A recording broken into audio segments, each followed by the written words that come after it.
Well, thank you very much. I think you probably noticed the cabinet room is getting more and more beautiful. You can see the flags behind us of the different forces and the American flag and various others. It's, I think, quite spectacular. It's never looked this good, and hopefully we're going to do work that's never been as good. So I think that's basically what's happened in our first year. We've had an amazing year, and this will be our first cabinet after the year, so we're starting our second year. Tremendous progress has been made. I want to thank my entire cabinet for 12 months of unprecedented achievements. We really have. I mean, it's unprecedented. The numbers we've had on the economy and growth, you see them, and that's despite a Democrat shutdown. Without the shutdown, we would have picked up about 1.5 points more than already high numbers, record-setting numbers. So this has been, I think, and a lot of people say it, the most successful year of any administration in American history. First year, there's never been a first year like this, including the fact that we put out, extinguished 8 wars, and another one we think is coming. Steve Witkoff's working very hard, and Jared and everybody else, and I think it's coming. It was just announced that the murder rate in our country is the biggest drop ever recorded. It's at the lowest level in 125 years. First in recorded history, it's the lowest in at least 125 years. It's a wonderful thing. And the crime is way down, and one of the reasons is we've taken a lot of bad people and gotten them out of our country. In some cases, they're so bad that we put them in prison because we don't want them to even take a chance of coming back in, even though our border is very secure, record-setting secure. We had 0 illegal aliens being admitted into our country for the last 8 months. That's hard for even me to believe, but the people that make up the lists are supposedly nonpartisan, but I would say they lean toward the Democrat side. And if they say that, I'm all for it. As you know, we've had a situation take place with respect to Venezuela. I want to just thank General Kane and his staff. The job that they've done is incredible. Nobody's ever seen anything like it. And once it did take place, I want to thank the leadership of Venezuela. We're getting along really well with them. The relationships have been very strong, very good. And they have informed me that they feel there's very good security, very strong security. We're working with the various people involved, including Chris and Doug and everybody on the oil. We have the major oil companies going to Venezuela now, scouting it out and picking their locations, and they'll be bringing back tremendous wealth for Venezuela and for the United States, and the oil companies will do fine too. Venezuela will actually make for themselves more money than they've ever made before, and that's a good thing. And the people of Venezuela were literally in the streets waving American flags. They were so happy. And the people in our country, like in the Doral section of Miami, which is considered Little Venezuela, they're thrilled. And I just spoke to the president of Venezuela, informed her that we're going to be opening up all commercial airspace over Venezuela. American citizens will be very shortly able to go to Venezuela, and they'll be safe there. They'll be safe. It's under very strong control.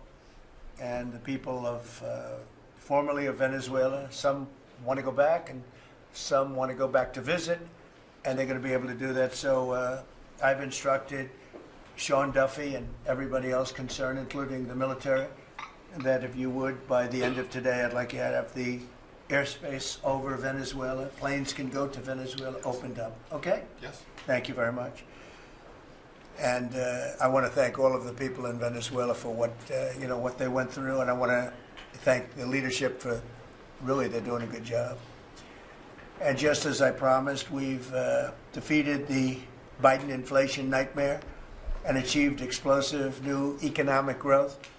The Atlanta Fed is predicting an astounding 5.4% GDP growth in the fourth quarter, and that's despite the fact that we had a Democrat shutdown. We would have had that number would have been 7%, which is a number nobody's ever heard of. And we've been given great national security because of tariffs, and we've also been given unprecedented income because of tariffs. Part of the income that we gave, $12 billion, we gave to the farmers of our country, so that yesterday I was up in Iowa, and they were very happy, Madam Secretary. Yes, sir. They were very, very happy. They were great. Grateful. So the GDP growth in the fourth quarter was great, and it's going to be, I think we're going to have an amazing and incredible year. Hopefully we won't have a shutdown. We're working on that right now. I think we're getting close. The Democrats, I don't believe, want to see it either. So we'll work in a very bipartisan way. I believe not to have a shutdown. We don't want a shutdown. And just yesterday, the S&P 500 hit 7,000 for the first time ever. There's never been any time at which it's done like that. And the other stocks also, I think it was 52 times for the Dow, had hit a record high. But the 7,000 was not a number that was even thinkable if you go back a year ago. So S&P hit 7,000 for the first time ever. The stock market has set, it's actually 52, 53 all-time record highs since the election, adding $9 trillion in value to savings, retirement accounts, and 401ks. And I mean, everybody benefits, but we have record stock markets. Companies have never done well. And most importantly, if you think about it, after 4 years in which Biden got much less than $1 trillion of investment into our country, in just, actually it was taken over 11 months, even though we're 12 months. In 11 months, we've taken in more than $18 trillion. So they did less than $1 trillion, Scott, in a period of 4 years, and we've done $18 trillion in less than 1 year. So there's never been anything like that. No other country has done those numbers, by the way, in history. 10 years ago, one country did $3 trillion. No other, we did $18 trillion. Is being invested now. Thousands of businesses, plants, equipment all over the country are being built right now. And they're going to be opening pretty soon. And when they open, you'll see numbers like nobody's ever seen before. The economy is doing amazingly well. I wish the press would report it, but people are finding out. They're seeing it. It's coming. It's becoming pretty evident. It's hard to hide. Biden inflation, which is really stagflation, cost the typical family $34,000. Think of that, $34,000. But after 1 year, growth in real incomes is outpacing inflation by more than $3,000 under Trump. So one cost $34,000 and one made $3,000. That's a big swing. Gasoline has plunged to, think of this, over $4 a gallon, depending on where you are. In California, it's $7, $8 a gallon. While I was in Iowa, and they had $1.85, because I had it at $1.99 a gallon. And I was corrected by two farmers that said, I just bought my gasoline for $1.85. So, Chris, you have to be doing something right, you and Doug, right? But I don't want to give you too much confidence. You got to keep it going. We're drilling, I think I can say we're drilling more than at any time ever in the history. We're taking out more energy out of our land, but specifically, if you look at oil and gas, we've never been anywhere even close. Is that a correct statement? That is correct. All-time records. Yeah, great. It's a great job. Well, it's supply and demand. So that's going down rapidly. And, you know, when energy goes down, everything else goes down. They tried to do their thing. It was a disaster. Then they ran back very late to the Trump policy, but they didn't do the Trump policy. They cut leases. They did everything that they could do, but they lost it. And they were very high, and we're now less than $2 in many areas, $2.30 a gallon average. Grocery prices, airfares, hotels, car payments, and rent prices are coming down very fast. And you don't hear the word affordability issued by the Democrats anymore. Now they're going into other things because they're getting beaten badly on affordability. Remember that when I was elected, I came into office, I inherited a total mess, starting with eggs, which were 4 times higher than they were just a year before. And Brooke got them down very quickly before Easter. They said they wanted me to buy plastic eggs for the egg hunt, at the very famous egg hunt at the White House. Sir, would you buy plastic eggs? And we buy a lot of, like 100,000 eggs. I said, we're not going to buy plastic eggs. And by the time we had the egg hunt, a few months later, we had the prices down pretty good. And now they're really low. Now they're at a very low level. So we really have, you don't hear the word affordability because we inherited very high prices and we inherited the highest inflation in 48 years. I say the history of our country. I think it sounds almost the same. Actually, I think 48 years sounds actually worse for some reason. So I'll go with the 40 because the press corrected me. I said history and they said, it's not history, it's 48 years. I said, I'll accept that. And we had the highest inflation in 48 years. We have now as you saw yesterday with the Fed, I'm not a fan of his, he said that inflation essentially is not a factor. It's really been pretty amazing. I just put out a statement about his statements. I won't repeat them here because they're too angry. And thanks to our tax cuts, millions of Americans will soon receive record-setting tax refunds. You're going to get a lot of tax refunds, with the average refund expected to be over $1,000 higher than it has been at any time. So we're going to be getting some pretty good refunds, a lot of people. If congressional Democrats had their way, Americans would right now be facing the largest tax hike ever. You know, their proposal was to raise taxes very substantially. And our proposal, which is in the great big beautiful New Deal, it's a New Deal in its own way. It's a Republican version of the New Deal. Right behind you is a nice picture of FDR. This is a much better deal than the FDR deal. But we have the great big beautiful bill, and it's given tremendous tax cuts and a lot of other things. People are now finding out how good it is, and it's just kicked in as of January 1st, by the way. So we're really starting to see it. Even though it's a month, we're really starting to see it. The U.S. economy would be cratering if they had won this election. Our country would be in very bad shape. Would be maybe not much of a country anymore. I don't think it would be a country anymore.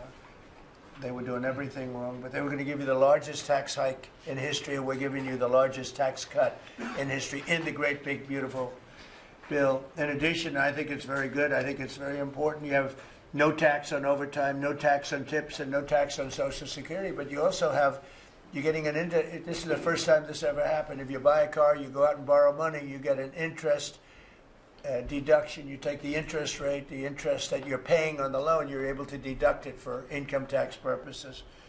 So that's a first ever, and I think it's going to be great for everybody, including the car companies. I was in Detroit 3 weeks ago. I went to the Ford factory, spoke to the General Motors people. It's all the same. They're doing better than they've ever done. The factory I went to was like a World War I, earlier than World War I factory, opened up. One of the oldest buildings, but one of the biggest. And Ford was getting ready to close it a couple of years ago, and then they saw that I was doing well, and it looked like I would have a good chance of winning. And they kept it going, barely going. And last week they announced, during my visit, they announced that they're going to round the clock production. They never thought it was. I said, did you ever think? I spoke with Bill Ford and the president of Ford. They were both there, and they said, we can't even believe it. We were going to close this building 2 years ago, and now it's going round the clock.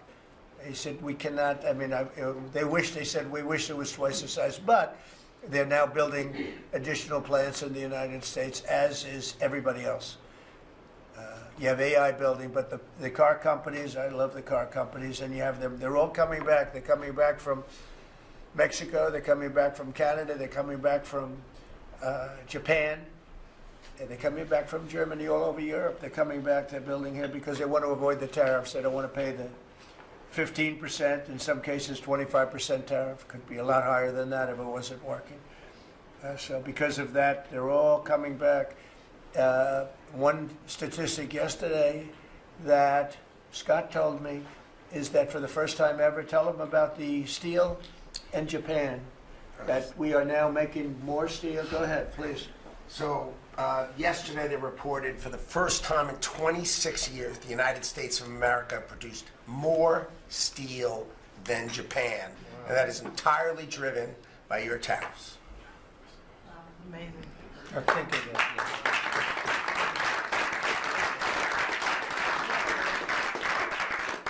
He obviously said that much better than I did because I got no applause and I'm giving you home run after home run. He says one thing and everybody one. I should have saved that one for myself. No, but think of it. First time, it read almost 30 years, but I guess it's what, 26, 27 years, that we are now producing more steel than Japan. Japan being a big steel producer. Japan and other countries really took our steel production away from us. Now, if you think of this, 3-4 years ago, the steel companies were all closing up. We worked a fantastic deal with U.S. Steel. We saved U.S. Steel. And now it's all coming about. But and that's just the beginning. There are a lot of steel plants right now being built. So that's an amazing number. Nobody would have believed that. If you would have said that 3, 4, 5 years ago, people would have said, yeah, it's not a true fact. But so it has to be true because otherwise you question me on everything. I have to be extremely accurate. I don't exaggerate it. I don't want to exaggerate because you will call me. You don't call other people, but you would call me under my most favored nations policy, which I think is the most important thing, Bobby, of all what we've done, because we're bringing drug prices down by 80, 90%, depending on the way. You could say 5, 6, 7, 800%. Depends on the way you want to calculate it, right? But let's go the old-fashioned way. But drug prices for prescription drugs will be down 80, 90%, 75%, 68%. They've only gone up for years and years and years. They've only gone up, and now we're going to have essentially the most favored nation. We're going to have the most favored price in the whole world. Whatever the lowest price in the world is, that's what we're going to pay. And I don't want to go into a big deal, but nobody else could have gotten this but this administration. I'm being very nice when I say that. The cost of prescription drugs is coming down by a number that was never even thought of. This will have a huge impact on healthcare, by the way, because obviously drugs are a big part of healthcare, and it will help repair some of the Unaffordable Care Act's damage that they've done, because the Unaffordable Care Act, which is Obamacare, it's unaffordable. It's not affordable, and it's a disaster. And hopefully we will be paying money directly to the people instead of giving the insurance companies the money. They'll go into a healthcare savings account or whatever it is. But think of it. We pay the money, billions and billions, really trillions of dollars going to insurance companies. We want that money to go to the people. They buy their own health care. And it's so popular. The problem we have is the Democrats are owned by the insurance companies. They're literally owned lock, stock, and barrel by the insurance companies. And they hate it. But the people love it, including all Democrats. So I think we'll perhaps be successful with it. But it was an idea I had. I read the papers, and I'm reading one of the stories about the insurance companies, how much money they're making, where they received, billions and billions of dollars for this stuff from the United States of America, and their stock has gone up by 1,400%. Think of it, 1,400. One went up 1,700%. Numbers went up. If you go up 1,000%, you're doing bad in that business, right? And it's all because of the money. Not all, but mostly because of the money the United States pays the insurance companies. They say, this is big stuff. And I asked somebody, why don't we just pay the people directly? And they said, that's a good idea. It's funny, it's a very complicated business, but actually it's not so complicated. And I went to Bobby and I went to Dr. Oz. I said, can I talk to you guys about this? Is this the kind of money the insurance companies get? Yes. Why don't we pay the people directly? And the primary answer was that the Democrats will never go along with it. But the people go along with it because I put it out. It went viral. Susie, it went all over the place. It became the biggest story. I just said it. And so I think we have a great situation if we can do it. But if you think most favored nation policy for drugs will bring your drug prices down at levels. So now if they're selling a pill for $10 in London and $130 in New York, the London price will go up to $20 and we'll go down to $20. So we'll go from 130 down to 20. And by the way, tariffs did it again because the drug company said, we'll do it begrudgingly, but they were okay.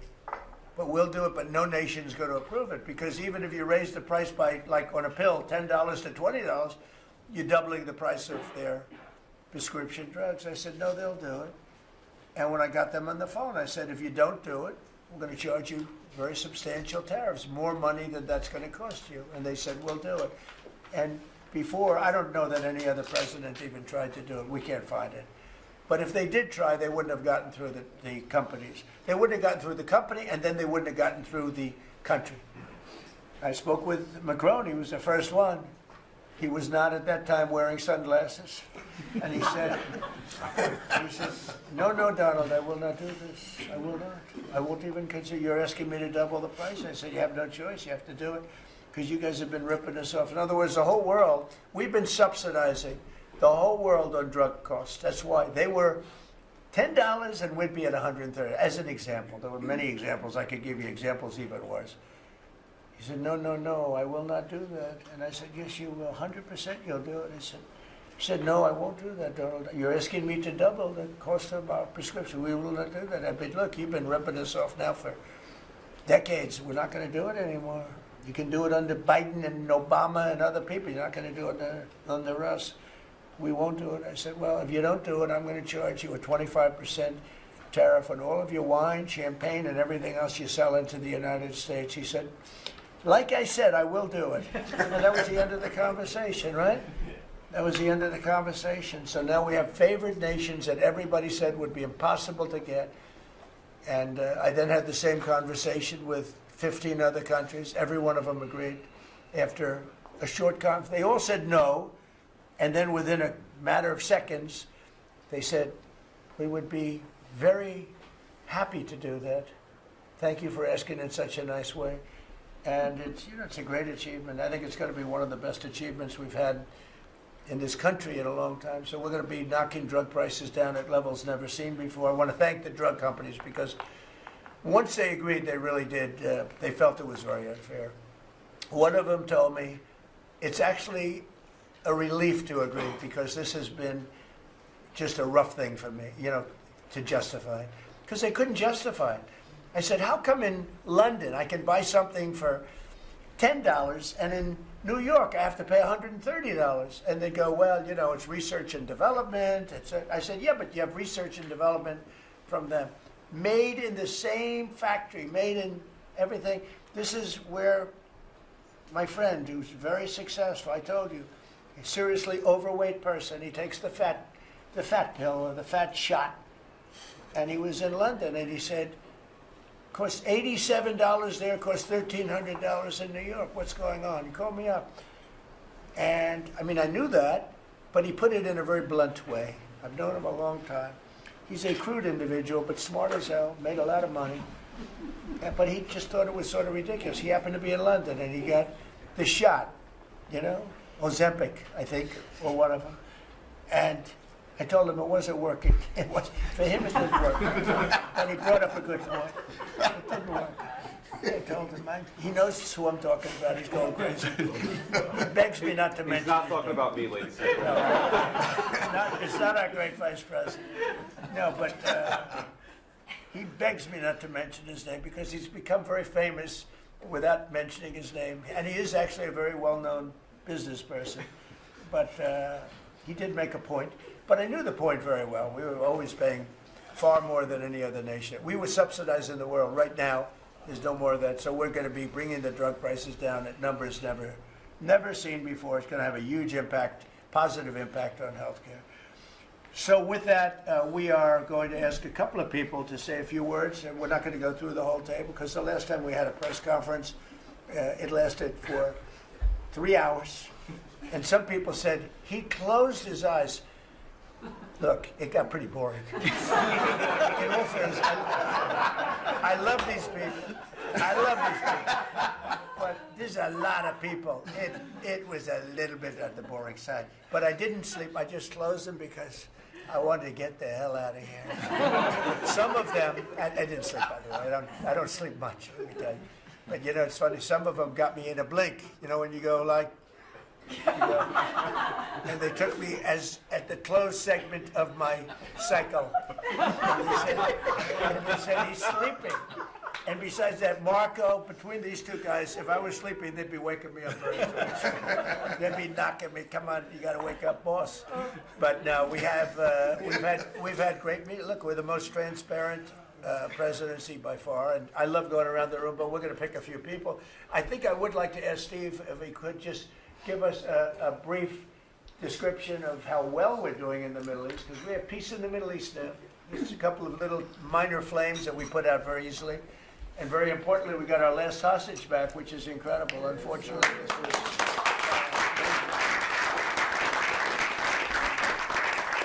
something that nobody said could be done. And I will tell you, Hamas was a big factor in getting all of the hostages back. We were not happy with them, and they had to bring them back. And they found the dead hostages, the bodies of hostages. And those parents wanted their sons back, I think in all cases sons. But they wanted their sons and their family. They wanted their sons back as much as the people that had living hostages that we got them back to. So we got the 20, but remember, we got hundreds back previous to that. But I always said getting those last 20 back is going to be very tough. And we got them back, and we got all of the bodies back also, which to those parents was just as important as getting back the son that was living. Steve, could you give us a little description, please? Well, your policy of peace through strength, that's what delivered them home. Without that pressure, it never happens. We are in the second phase now. We've stood up for the first time, Mr. President, on your behalf, a technocratic, all Arab government. We've got the terrorists out of there, and they're going to demilitarize. They will, because they have no choice. So we expect that. Pardon me? And now we want to get Hamas no guns, right? Right. They're going to give it up. They're going to give up the AK-47s. A lot of people said they'll never disarm. Looks like they're going to disarm.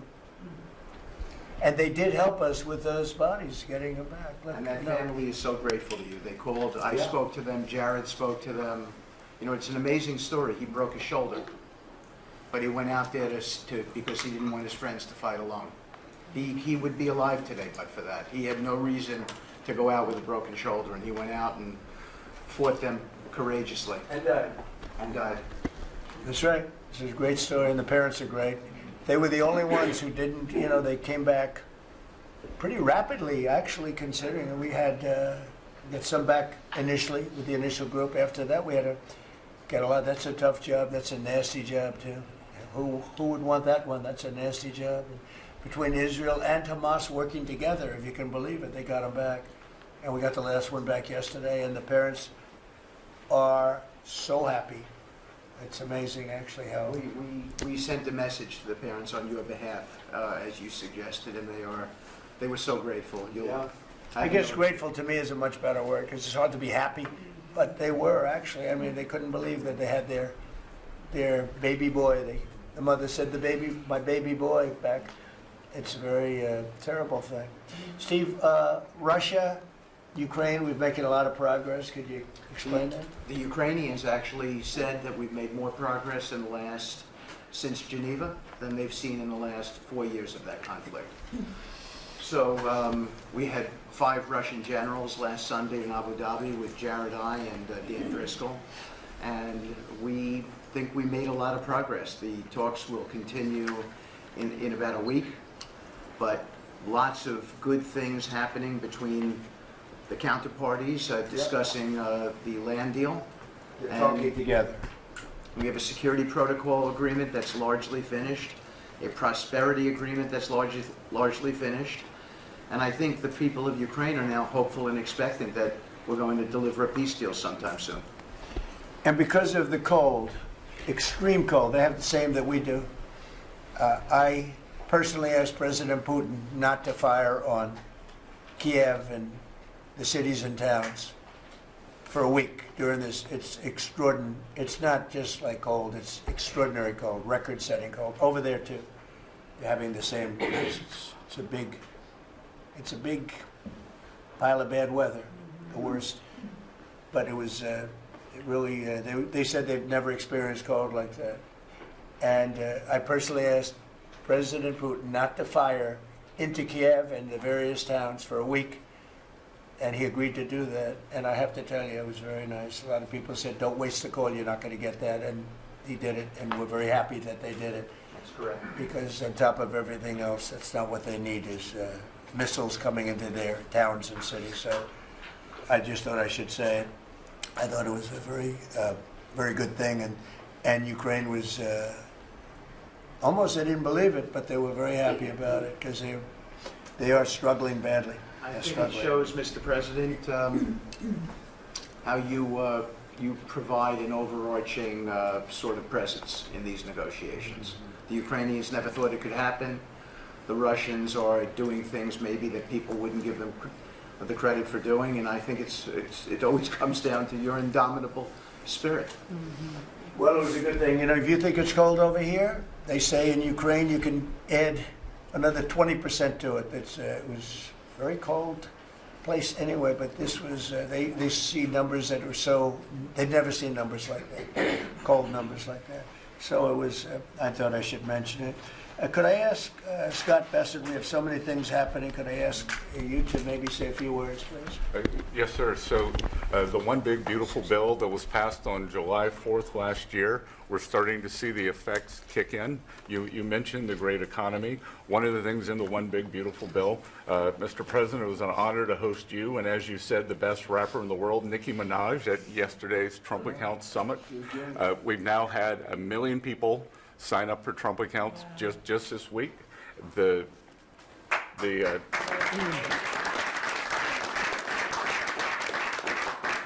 think there'll be 25 million families who are eligible. The segment that you and she did has 1 billion hits.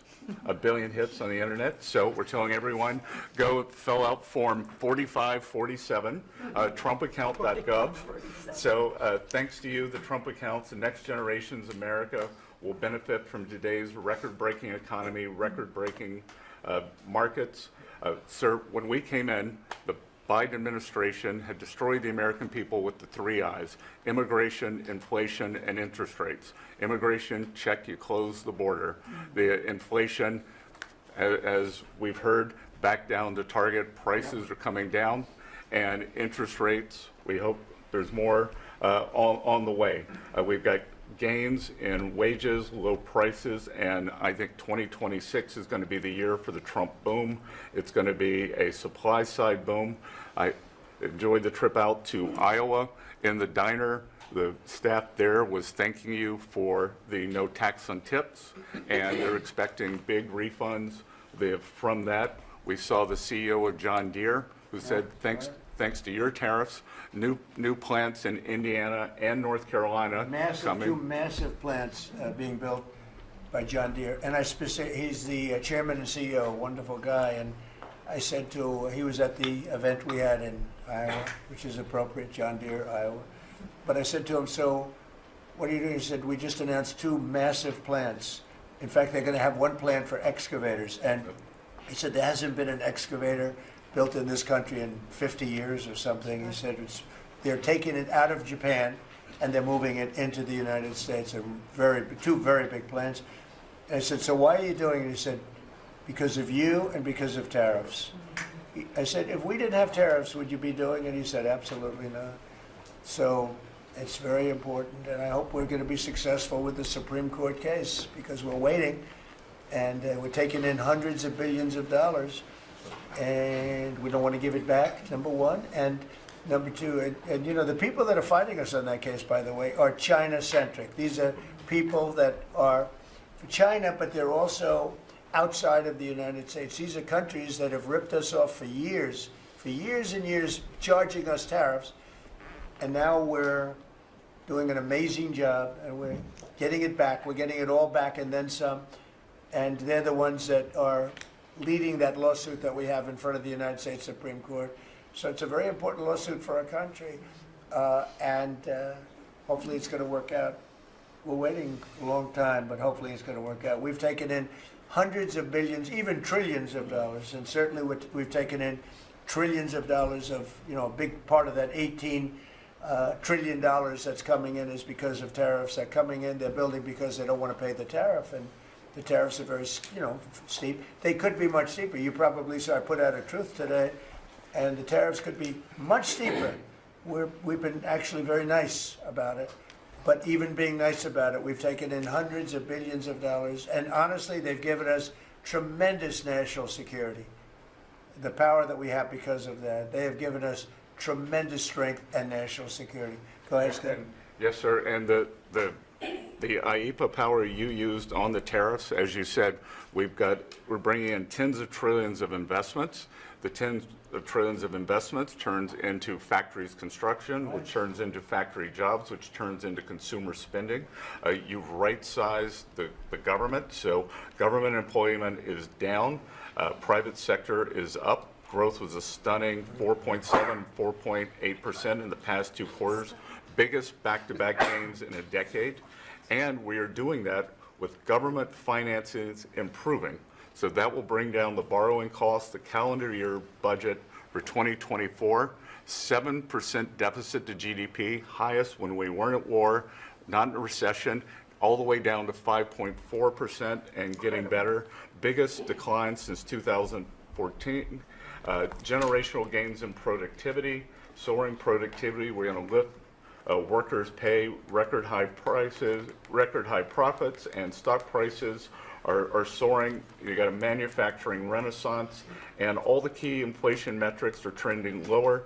Over the past 3 months, the consumer price index is just 2.1, and core prices are even lower at 1.6, and I think that could trend below 1, given energy, as you talked about, the pharmaceutical discounts, and rents. So we're expecting a great year in 2026, Mr. President. And we're going to be announcing next week, I think sometime, Scott and Howard and everybody, we're going to be announcing the head of the Fed, who that will be. And it'll be a person that will, I think, do a good job. We're paying far too much interest in the Fed. The Fed rate's too high, unacceptably high. We should have the lowest. And I think you read my statement today. I put out a statement before the meeting. But we should have the lowest interest rate anywhere in the world, because a lot of these countries are successful only because of us, because we allow them to have surpluses. And without surpluses, some of the countries that you most respect financially, that you say, oh, this one, that one, this one, that one, they're successful because we allow them to have surpluses. And we could easily stop that with the powers that we have, but we don't. We took some of it, but we took really just a small portion of it compared to what we could take if we wanted to. We should have the lowest interest rate anywhere in the world. They should be 2 points and even 3 points lower. And if it was, each point is the equivalent of, I would say, $500 billion. So if you got 2 points low, you have $1 trillion in saving, and it's almost, if you call it just a paper expense. You can do it with a pencil. It's not cutting. It's not saying we have to get rid of jobs, or it's just like literally so easy to do. But we have a guy that doesn't want to do it because he's, I think he's politically biased. I really do. I believe he's politically biased because most smart people say it's not even a question. But despite that, we were able to bust through. It's like busting through a wall. We're able to bust through a wall, and we have the kind of numbers that Scott and Howard with the steel and other things talk about. What would you say, Howard, in terms of how we're doing, generally speaking? Great businessman, very successful guy. He's doing a really good job. What would you say? Well, no one, before you walked in the door, no one thought our economy could grow 2%. Fourth quarter, with the shutdown, 5.5%. And that means the first quarter, you could see the United States of America, with its $30 trillion economy, grow in the 6% range. And no one thought that was possible. That's how you get jobs. That's how you get money down. That's how you fix the deficit. You are fixing everything with your policies. You have changed America and created the golden age. Thank you. And with the help of the Fed, because we really, we want help, not hindrance. Why would the Fed hinder? But with the help of the Fed, with the right choice, if we make the right choice, a lot of times you make a choice, you think it's good, and it turns out to be not good. But with the help of the Fed, we could hit numbers that have never been hit before. We could hit 8, 9, 10. There's no reason why not. And, I talk about, if you go back 20 years, 25 years, I'm old enough to remember, when we had good news, when you announced good news, the stock market went up. You announce anything good, the stock market went up. You announce bad, the stock market went, and that's the way it should be. But now it's over the last 15 or so years. If you announce good news, that means they're going to raise interest rates because they want to kill it. So you can never really be that successful because you announce all record numbers, great, great, great, because they're afraid of inflation. But growth doesn't have to have any impact on inflation. It can make inflation go down in many cases. So, and you've seen that with us. I mean, we're growing at a much faster rate than anybody thought was possible. We have very controllable inflation. With Biden, we were getting killed, and we had the worst inflation in 48 years in history, in the history of our country. And that's with going down. So growth is a great thing. It doesn't mean inflation. And I want to go back to a system where when we announce good news, they say that's great. We can lower interest rates instead of raise interest rates. And by the way, if inflation comes, we'll take care of it when it comes. But you know, they're trying to guess it, and they're trying to get it 10 years before in advance. And you know, we want to make this country greater than ever before, and I think we're doing that. But we want to make it that when we announce great news, everything goes up. If we announce bad news, that happens too. We bring it down, and we control, and we do what we have to do. But we can have numbers in the upside like nobody's ever seen before. I want to ask Bobby to say a few words, if you would, about some of the incredible things that we've been doing in your department with Oz and everybody else. Mr. President, we're in the process of implementing your great healthcare bill, which is going to increase affordability, drive down costs, and increase the quality of healthcare for every American. You mentioned MFN, Most Favored Nation. We now have agreements with 16 of the 17 drug companies. And you asked us to do something, you know, Clinton had promised to do this, Biden had promised to do this, Obama, Bush had all promised to do it. None of them succeeded. It was regarded as impossible, and you made it 10 times harder. As you said, not only do I want MFN, but I want them to all reshore their production to this country. And they don't have any money to do it because we've taken it all from them. And I want to make sure we continue to lead the world in innovation. We succeeded in all of those goals, and the proof that we did that is after we signed those agreements, the stock prices for those companies went up $1.3 trillion. Amazing. And they are reshoring. Eli Lilly is building 6 new plants, including an API plant. So the next time that we have a pandemic in this country, we're not going to be stuck buying API from China, who cuts us off. We're going to be able to make it right here. Novo Nordisk is building 4 new plants, and we are going to be releasing Trump RX so that every American can get the lowest prices in the developed world. In some cases, they're going to be lower than the lowest prices in the developed world. And that's going to be happening sometime probably in the next 10 days. So we're doing rural health care. We sent out $10 billion last week. The states have that money. They're going to be giving it to rural hospitals sometimes in the next 2 weeks.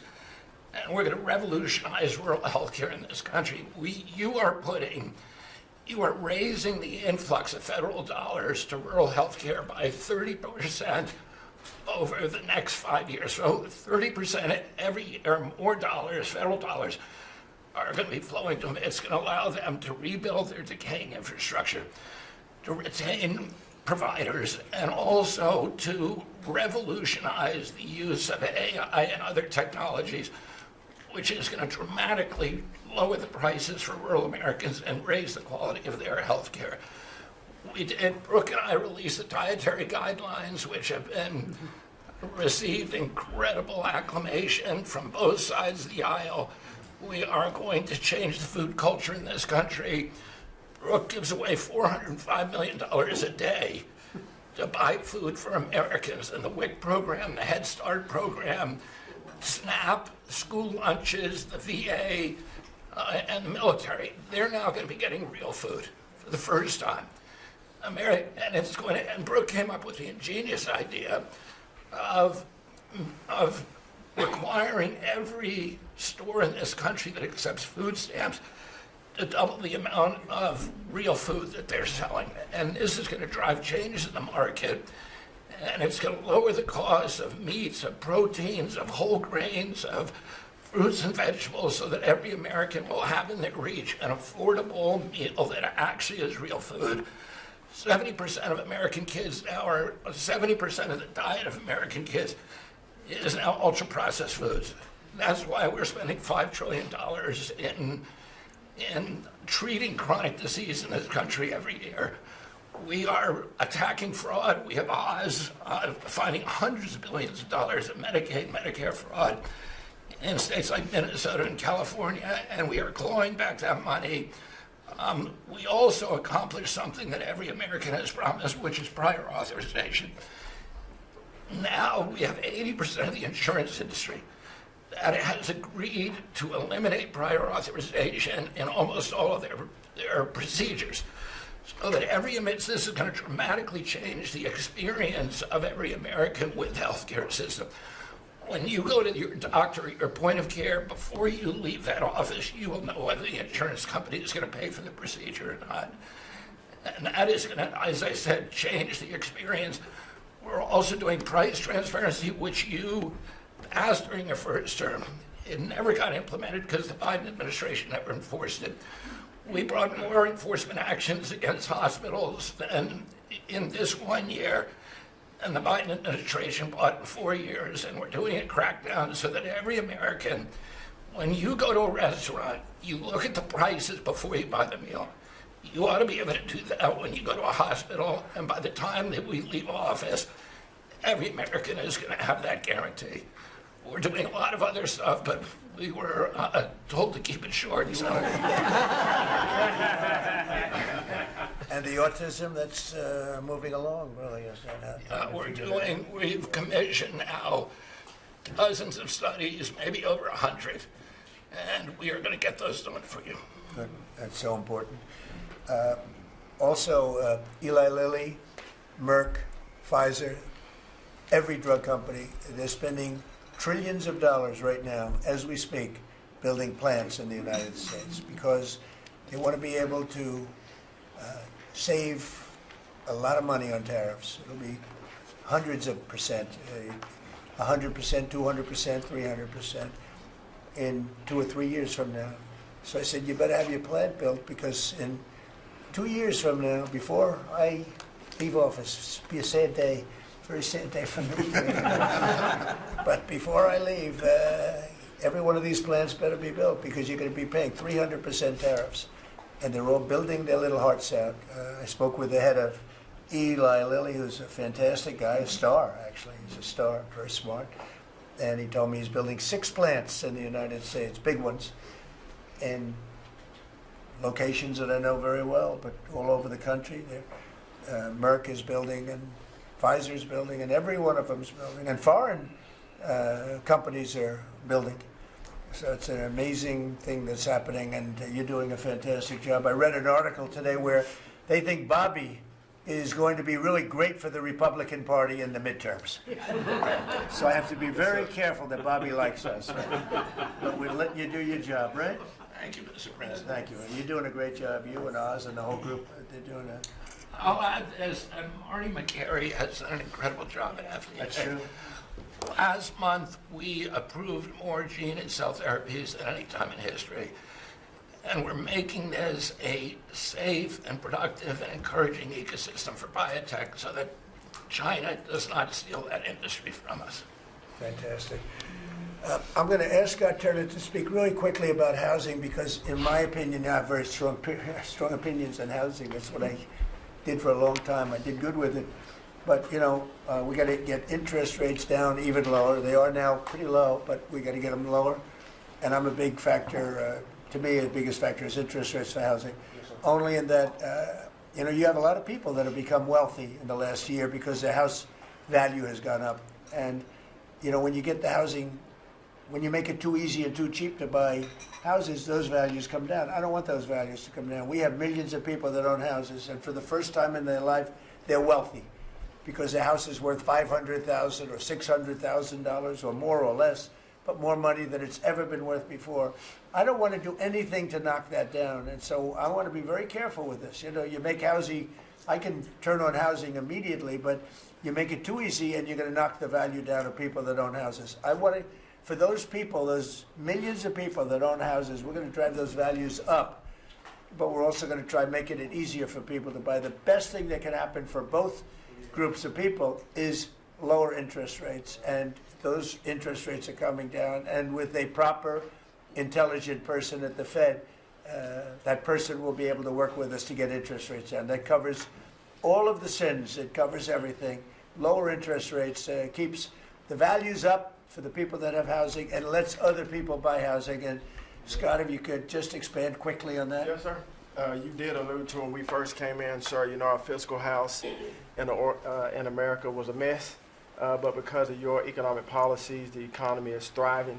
And I do have some good news to share. As you said, you know, good news. I hope this will make the interest rates continue to go down. But because of your policies, sir, home sales in December, they rose sharply to their strongest pace in 3 years. A lot of people, when we first came in particular young people, were concerned and asking the question whether they would ever be able to afford to buy a house in America, which is the American dream. The 30-year fixed mortgage rate dipped to a multi-year lows, driving monthly payments down for the 2 years at the lowest levels.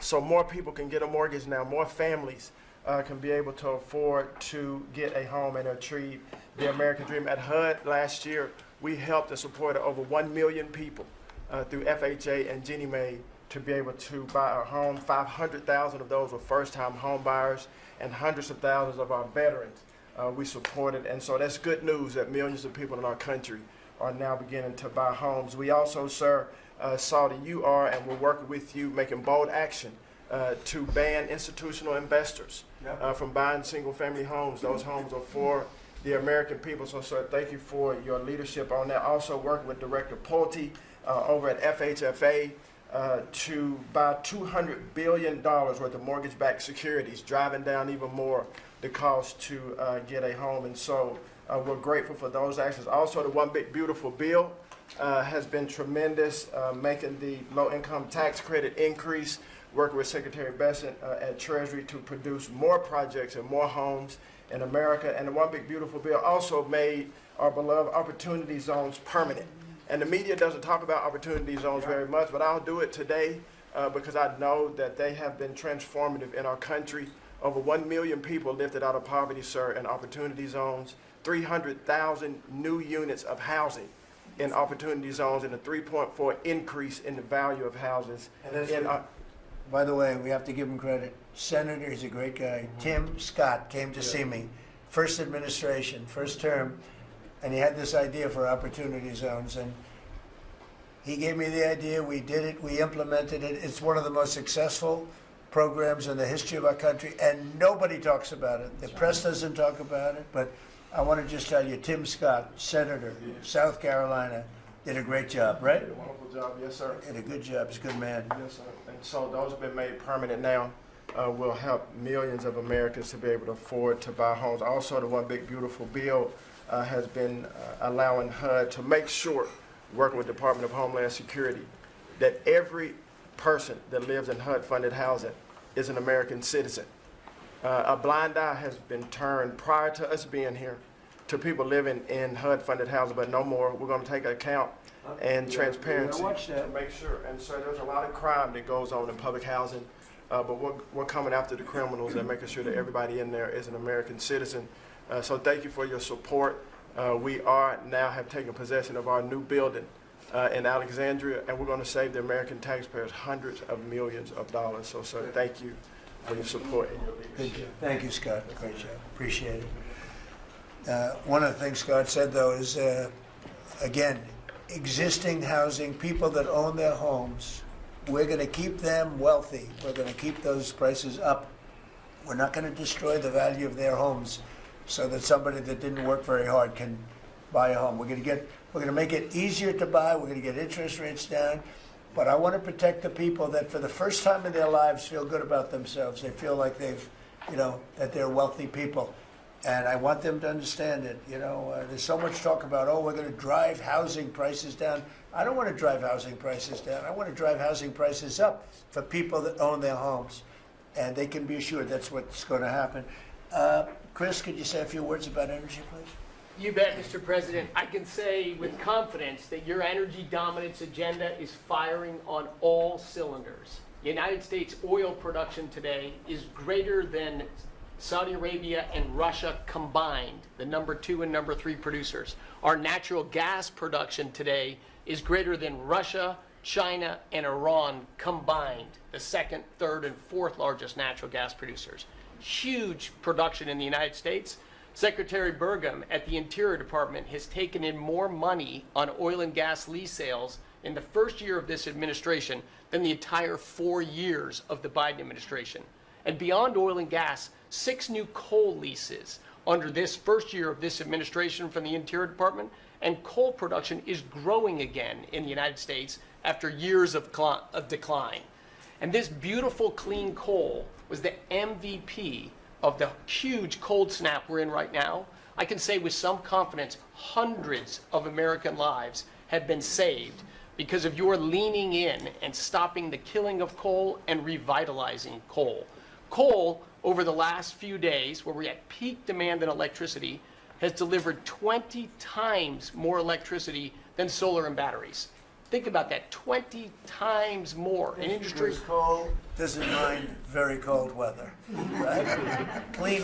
You're not allowed to say the word coal without proceeding by saying clean, beautiful coal.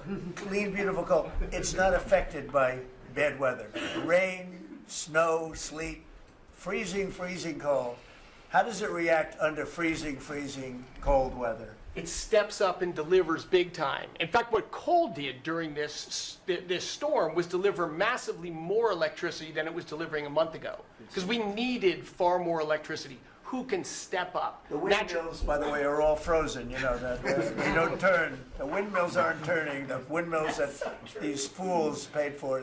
The fool is this country, because the people that have the windmills get massive subsidy, and they make a fortune on windmills that don't even work, and they don't produce anywhere near what they should be. And it's the worst, most expensive form of energy there is. And by the way, Europe is destroying itself with the stupid windmills they're putting all over their beautiful areas of most magnificent landscapes in the world, and they're just destroying. Europe, better get smart.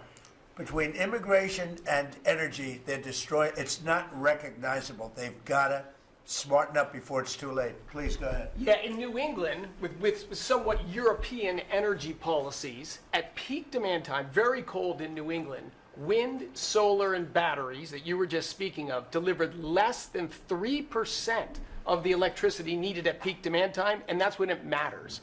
Because if electricity goes out when it's very cold, people die. Over 200 people died in a smaller cold snap during the Biden administration. This was massively larger geographically. We've had no failure of the electricity grid, no failure of long-distance transmission lines. Local distribution lines have iced up and come down, and we have people from all over the country working to get those back up because people need their lights back on. But your energy policies delivered just a dramatically different outcome for the American people. If we'd continued the Biden-era policies for one more year, continued to shut down coal plants, continued these crazy climate restrictions that wouldn't even let power plants run at maximum demand time, we hadn't liberated all the backup generators that are sitting there. We gave up an emergency approval, So a lot of run those everything. plants that were going to close, coal plants that were modern and good and threw off very little problem, and that were really powerful. You know, by the way, China does most of everything they're doing with coal. Not that we want to copy anybody, but you know, they make the windmills, but they don't have a lot of wind farms. Somebody ought to look at that. How many wind farms do they have? Very, very few. They make them, they sell them, they make a fortune, but they don't use them. So the coal, I mean, I understand they're using it also as a great backup. So you build a plant, but they have it as a backup in case of tragedy, in case of really bad weather, et cetera, et cetera. They actually store coal on the site of other plants so that if they need emergency energy, the coal is always going to be there, whereas other things aren't. Is that correct? Exactly. Coal just stepped up here to 25% of our electricity during this high demand time. Natural gas, coal, and nuclear, they are what run the American electricity grid. The others are ornaments, and often expensive And you ornaments. stopped plants from being demolished, right? 17 gigawatts of coal generation plants were slated to close last year that were stopped from being closure by this And if they administration. were closed, we would be really tight on energy. We would have had significant blackouts at these peak cold times, and extrapolating from the last storm during the Biden administration, I think at least hundreds of deaths. Because in the South, a lot of heating is done with electricity generation. If those grids go down, people die. So these, and when going back to the Working Families Tax Cut Act, or the One Big Beautiful Bill, that got rid of $500 billion of subsidies, energy subsidies, that do nothing but make energy more expensive and less reliable. And under this administration, we've spent massively less on energy, and we've delivered massively more on energy. And when you have more energy of lower prices. It's a fantastic job. You and Doug. Doug said, you got to get this guy Doug. You got to get this guy Chris Wright and get him as soon as you can. I said, but I want you to run energy. He said, well, I'm good at it, but he's better, right? Didn't you tell me that? So I gave him the land, I gave you the energy, right?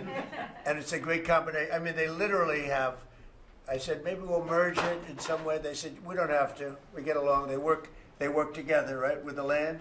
He's got the land and the energy. He's got the knowledge to take it out. It's been a good combination. This administration, the whole administration, and your leadership has been very focused on energy, because we can push down energy prices, we can lower costs on Americans, and we can raise wages by bringing jobs and opportunities here. It is a transformation of American energy. Thanks for your leadership. He's one of the most respected people in the energy world. And Doug told me about Chris Wright. They said, if you could get him, what he gave up to do this job, you're making a little less money, but that's all right. You don't care. What you're doing is fantastic. But he said he's the best in the world. Other people have told me that. The heads of the biggest companies have told me that. And it's really panning out to be so. We appreciate it very much. It's great. One of the things we're doing with energy, I think that's so important. We have an old grid, been around a long time, and not really, can't be much expanded. It can be fixed up a little bit, but can't be much expanded. And we have some plants that are so big that the grid would never be able to hold it. We're allowing them to build a electric producing plant, mostly electric, but they can use nuclear to do it, they can use oil and gas, they can use coal, they can use whatever they want. I think many are choosing oil and gas because it's there, it's tried, it's true, it's plentiful, it's inexpensive. Some are going nuclear, some are going both. Many are going all three. But the plants, you read, well, how do we ever fire those plants? Because to do this, we need 2 times the electricity we produce in 1 year for the entire country, which is almost hard to believe. These buildings are so big. They're going up now. So I did something that nobody thought was possible also. When they build their building, they build their own electric generating plants. And we are seeing some of the most incredible designs you've ever seen. So we don't need the grid. I read an article in the Wall Street Journal saying, oh, we're falling behind China. We're not actually. We're leading everybody because I'm letting them build. The government would never be able to do that. Now, China's a different kind. They build, they do things that you got to hand it to them. President Xi, they build vast amounts of energy. They don't have certain constraints that we have in this country, but we're more than topping them. We're leading China by a lot on AI, and it's primarily because I'm allowing them to build with their plant their own electricity. If they had to rely on the grid, they wouldn't have any power. You wouldn't have any power for anything.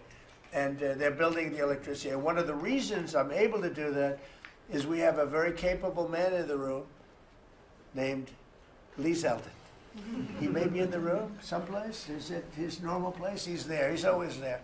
Most reliable, solid guy. And he's done an amazing job. Could you just explain that? And also, because of the fact he's so good, California has a problem. The hardest permit to get when they lost 25,000 or so houses, which shouldn't have been lost, they should have allowed the water to come down from the Pacific Northwest, which was very plentiful. But they didn't do that. They lost 25,000 houses. Lee and his team gave them the most complicated permit within 20 days. Everybody, every single house that burned down got the federal approval. Unfortunately, it's well over a year. And the state and the city, that's Gavin Newsom, and the city, the mayor who's grossly incompetent, by the way, they have been unable to give permits. There are like 3 houses being built out of thousands and thousands. They have no permits. So I read about a week ago that it's possible, because of what's happened, whether you declare national emergency or something. These people are they're dying to build their house. They want to do something that I could put somebody in charge from the federal government. Congratulations, Lee. And I'm putting Lee Zeldin in charge of getting them their permits, city, federal. You have the federal, you need the city and state, and I hear you have great powers over them if we want, and we're going to give you that power. We've already given you that power. So Lee Zeldin is going to work with the thousands of people that are dying to build their house. And I also recommend one other thing. Give them the house plus a 10% bonus. In other words, you get a bonus, you can build your house 10% larger. They've suffered so greatly, they've waited so long, and they should be given a bonus. So I think, and I've heard this has been done before, they get a 10% bonus. They can build a house that's a little bit larger than what they had before. And I'd like to have you take it over. Mr. President, your great Secretary of State was looking for another job. So. I was thinking about him, but he's pretty well booked. I watched him yesterday. He did a great job yesterday, but he's a little booked up. Let's go, Lee. Talk. No more ideas like that, Lee. When President Trump came into office, he immediately signed an executive order giving EPA 30 days to complete our Phase 1 hazardous material removal, so that the Army Corps can come in and complete their Phase 2 debris removal. So at first, the response was that was going to be impossible. Good luck trying to get it done maybe by the summer. But we figured it out because operating at Trump speed, the president was just sworn in. We had to get it done, and we got it done in less than 30 days. The Army Corps then came in and completed the debris removal. So the federal government, while the governor has tried to accuse this president of not focusing with a laser on putting all of the weight of the federal government into getting this done. It happened from the moment he was sworn into office. SBA came in. I think it was about half of the disaster loan money, billions of dollars from last year went towards these residents and businesses. So the full weight of this government. But right after I was sworn in, which was actually a year ago today, my first trip was to East Palestine because the vice president never forgets his home state. The second trip was going to Los Angeles. There were people with contractors all over Palisades and Eaton ready to rebuild right then and there. You're talking about a year ago. And now the frustration, the passion that we all hear from all of these Los Angeles residents. And President Trump, he's made it clear to us that he's heard enough. And the message should be heard loud and clear to that local leadership. They should be motivated listening to this right now. And when this cabinet meeting is over, if it hasn't been done already, is that they need to go into the office where these permits are just laying around, flip over tables if you have to, fire people if you have to, and get all of these approvals done so that people can rebuild their lives. It's been a year, and this president has had enough.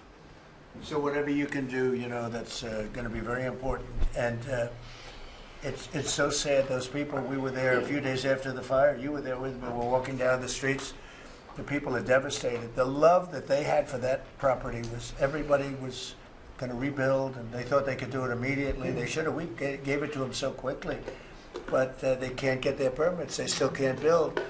And they're losing spirit too. I mean, a lot of people are losing spirit. And the other thing I'd like to talk to you about and other people about that happen to be sitting around the table, they want to build a low-income housing project right in the middle of everything in Palisades. And I'm not going to allow it to happen, okay? I mean, maybe it's politically correct, maybe it's not. I'm not going to let these people destroy the value of their houses. I built a lot of low-income housing. I made a lot of money building low-income housing. I know more about it than anybody. We're not going to allow this guy to build a low-income housing project on top of everything else in the middle of that mess that was created by the fact that they didn't allow water to come down from the Pacific Northwest, okay? And I'd like you to have that stopped, and stopped immediately.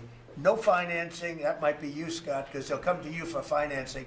It's never going to be approved. You would never, but Scott thought it was a horrible thing. So there's going to be no financing for low-income housing. Let the people build their houses, and as fast as you can, help them, help the mayor and help the governor get their permitting done, okay? Yes, sir. Okay, thank you very much. Kelly, I think you were just alluded to, Are you helping some of the people out there with loans? Yes, Mr. President, thanks to your leadership, you also helped put the fires out. Your executive order got water to the scene in your earliest days of your presidency. So you've been there from day one. We've been out there twice now. There had been no changes until your executive order this week that is allowing that permitting to happen quickly. We have 16,000 structures burned. We have put loans out on 12,000 of them for $3.2 billion. More than half of all the disaster money delivered in America went to that area. Now, because of the abject leadership, the failures of Gavin Newsom, they have not been able to rebuild. Because of your leadership, they're going to be able to rebuild. But that's not all you've done. They'll take the credit for it. Watch, it'll start, and they'll take the credit. Look at the great job we did. They would never. It wouldn't get built in 20 years, and it will be destroyed by building low-income housing next to luxury housing. History says that doesn't work too well. Go ahead. We're going to make sure that doesn't happen, Mr. President. Please. But under your leadership, you've ended at least 8 wars, okay? But probably the most important and underreported war that this president ended was Joe Biden and the Democrats' war on Main Street and hardworking families. We've seen it as I've gone across the country this month, 10 different states, and we saw it when we were together in Iowa. Hardworking families, farmers, small businesses expressing gratitude, lined up to thank you. I was out with our great vice president last week in Toledo, Ohio.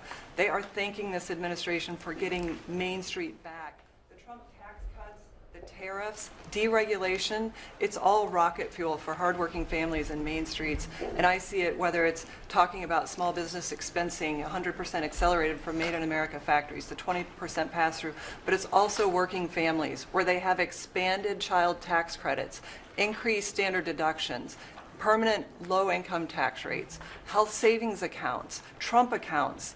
This president is delivering for Main Street. It's the most underreported story in this country, and I see it in Main Street businesses. All-time small business confidence hit a record under this president last year after the Trump tax cuts. All-time small business formation now at 36 million small businesses, and a record $100 billion out from SBA because a record number of people want to invest in this country and hire. And whether I've talked to manufacturers about tariffs, they know that this president is bringing manufacturing back, just like Prince Manufacturing in Macon, Georgia. 500 employees machining parts for our defense, our agriculture, our automotive, our aerospace industry. They're going to hire 500 more people this year because of tariffs, because of the Trump tax cuts, and because of SBA lending. And I see this state after state as I've gone across the country, talked to hundreds of business owners, walked dozens of factory floors. This is not being covered, but it's going on in America. The number one problem is they need skilled workers. And this is something I'm working on with Secretary Chavez-Urimer. I'm working across the administration to ensure that we empower our small businesses. 98% of our manufacturers meet the small business definition. So Ford has 5,000 small manufacturing suppliers. The $18 trillion you brought in is creating an economic boom like none we've ever seen before. We are going to have 7% GDP growth. GDP now is probably underestimating where it is in 4Q, but with interest rates going down, with regulation going down, these are all taxes on small businesses, and those are going away. And thanks to President Trump, your leadership, we are seeing Main Street boom. Hardworking families have $1,000 already in their pockets, and when they get their $1,000 refund tax, I hope they all remember that every Democrat voted against them getting their tax refunds, because this is what our administration is doing, is powering your incredible economic agenda forward on Main Street. Thank you very much. Great job. I do want to say that on my left, I have a man who's doing a fantastic job, and on my right also, by the way. But we're spending a tremendous amount of time and effort on building our military. We largely rebuilt the military during my first term, fortunately, and we're greatly enhancing it now. We're going to be doing something new. We're bringing back the battleship, and I thought, like you remember the battleships from the great Iowa and Alabama, Missouri, those unbelievable scenes that you see, Victory at Sea. You'd see these incredible ships, and I thought they were powerful, but the battleships that we're building are going to be 100 times more powerful than those beautiful works of art. I mean, they were magnificent, all steel. We have the steel now, and we're going to be doing that as an enhancement, but our military is very, very strong. You may want to say something about the large fleet of ships that's heading over to the Middle East? Well, Mr. President, you had to, like so many other cabinet members have referenced, rebuild the perception of America. And at the Department of War, that meant reestablishing deterrence. What happened in Afghanistan, what happened in Ukraine, a war that never would have occurred, what happened on October 7th in Israel, never would have happened under President Trump. So as a result, we're having to rebuild how our enemies perceive us. And when President Trump said, we're not getting a nuclear, Iran, you won't have a nuclear bomb, he meant it. And we sent those B-2s halfway around the world, and they never noticed.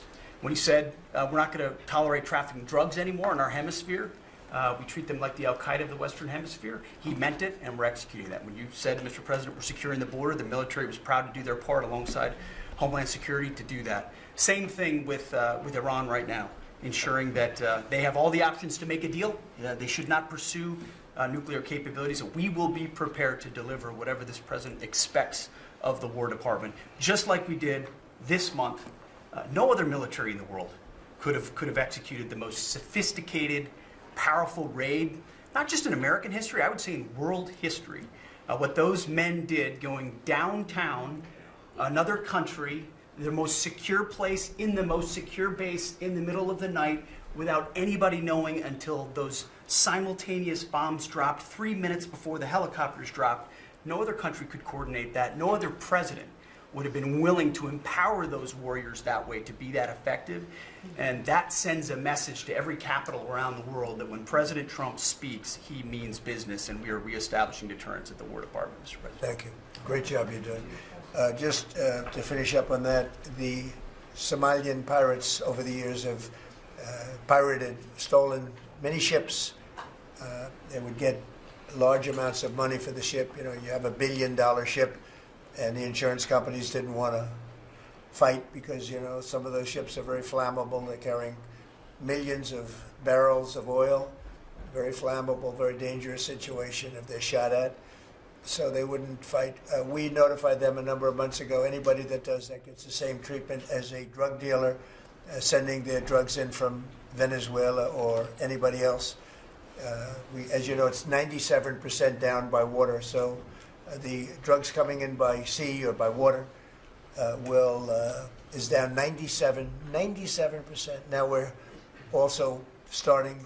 That was the more difficult route. Now we're starting to do that by land also. It will be, you'll see that happen as they come in and kill our people with drugs. I think the real number is 300,000 people a year, not 100, but whatever it is, it's a lot of people, hundreds of thousands of people. They're going to get hit. But also we added to the list the Somalian pirates that go out on a boat, similar type boat, actually not quite as fast, not quite as nice as you can imagine, but they get the same missile that we give to the people that are bringing drugs. And so far, we haven't seen anybody going out. So the traffic is not being interfered with by people pirating our ships. Not our ships, ships all over the world. I said, make it for any country. We're doing the rest of the world a favor. It's a very effective favor, but we see very little pirating nowadays. You used to have ships being taken every single, like 2 or 3 a week, these massive ships that be brought in to some place in Somalia, which I don't even know is it a country. We have Ilhan Omar left, and then she gives us lectures on the Constitution of the United States. These people are, what they've done to rip off our country is terrible, but the pirating has essentially stopped. They know that if anybody even makes a move toward a ship, they get the ultimate treatment. They will go to wherever they want to go, but it's probably not going to be to heaven. I can't imagine, but they get hit very hard, just like a drug dealer, just like the boats, the ships that are coming in. Every boat that comes in with drugs on it that we take out, we just saved 25,000 American lives. Each boat is the equivalent of saving 25,000 mostly American, but American lives. So I just wanted to let you know that, and Pete's been totally authorized to do that. And they know it's going to happen, and it seems that all of that brisk business that they had has been stopped in its right in its foot. So I just want to thank everybody for being here. My cabinet has been amazing. I like this much better than going around for 3 hours. We'll pick on other ones. Pam, you're doing great. We're all doing great. JD, if you'd like to say something, you can. Would you like to really quickly? He is, after all, the Vice President of the United States. It's okay, sir. I'm here for the free coffee. I just say it's an honor to serve with this group, and we're doing a lot of good for the American people. We're very proud of it. Yeah, we're very proud of the country. We're very proud of you. Thank you very much, everybody. Thank you.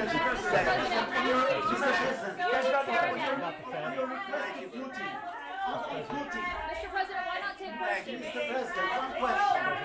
Mr. President, on your request, Thank you. Why not take questions? Thank you.